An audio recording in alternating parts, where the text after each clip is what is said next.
Hey everybody.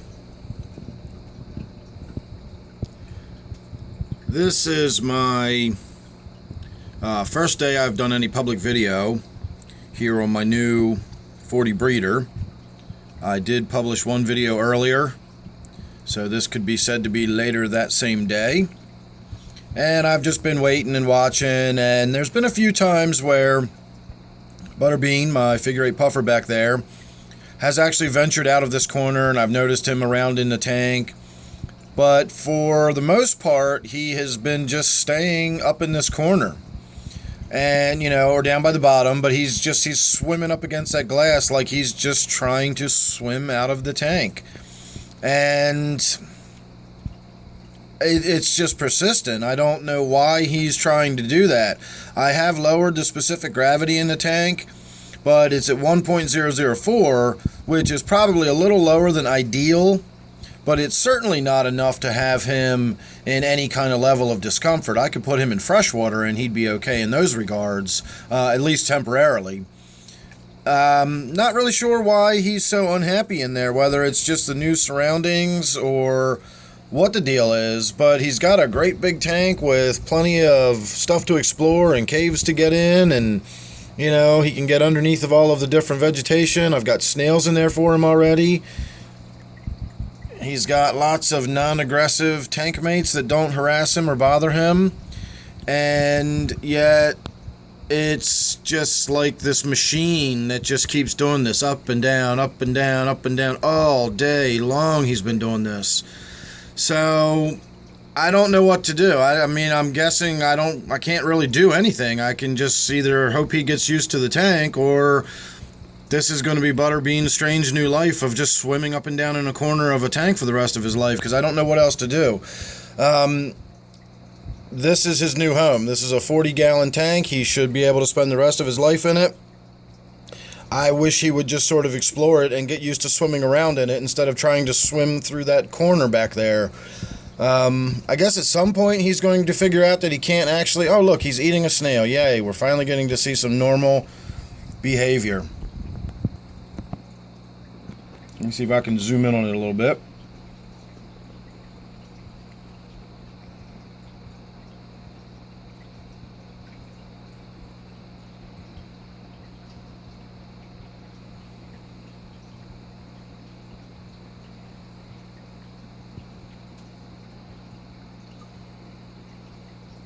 Well, he did take a couple of strikes at it already, and they can be very meticulous and very patient, and he basically has to wait till the foot comes out enough that he can get to it to bite it. So he might have to circle around or check it out several times, but maybe he heard me talking and got self-conscious. I don't know, but he seems to have suddenly stopped pacing in the corner. I'm really, really happy to have seen him actually go after one of those snails for a change. Normally, if there's snails in the tank, he just spends all of his time hunting for them. And I've got 4 of those big snails in this tank, and so far he hasn't shown any interest in doing anything except trying to swim through that corner. So now he's aware that there's food in there. He's checking it out again. So that's good news. He's going to go after it again, it looks like. He's still wary of me. For all the years I've had him, he still hates me sitting in front of this tank and having him on camera.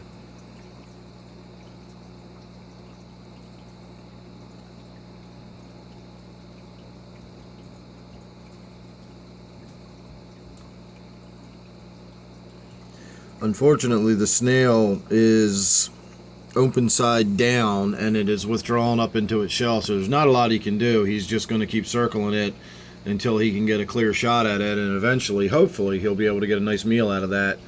So I'm going to call this a video. I'm satisfied now that I've seen some normal feeding behavior from him. I did throw a piece of krill in there a little while ago when I fed everybody else in the fish room. I made my feeding rounds for the evening, and he totally ignored it. So if it's still in there in the morning, I'm going to have to fish it out so I don't have a piece of rotten krill sitting on the bottom of the tank.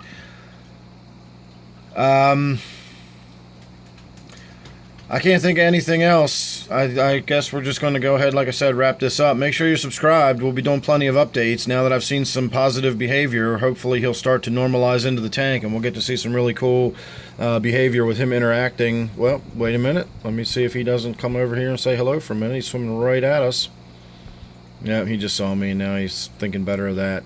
Well, that's a good sign, too. Maybe when I'm not in the room, he is a little more out and about. Like I say, I've sort of peeked in a couple times and looked into that corner and didn't see him, but I didn't know where he was. As far as I knew, he could have been 5 inches away, or he could have been all the way down at the other end of the tank hiding in the leaves. But whenever I've been in here, he just paces around in that corner. He's kind of up in the top now. The last thing, I did want to say one other thing, and I forgot what it was, but I just remembered. His belly is still nice and white.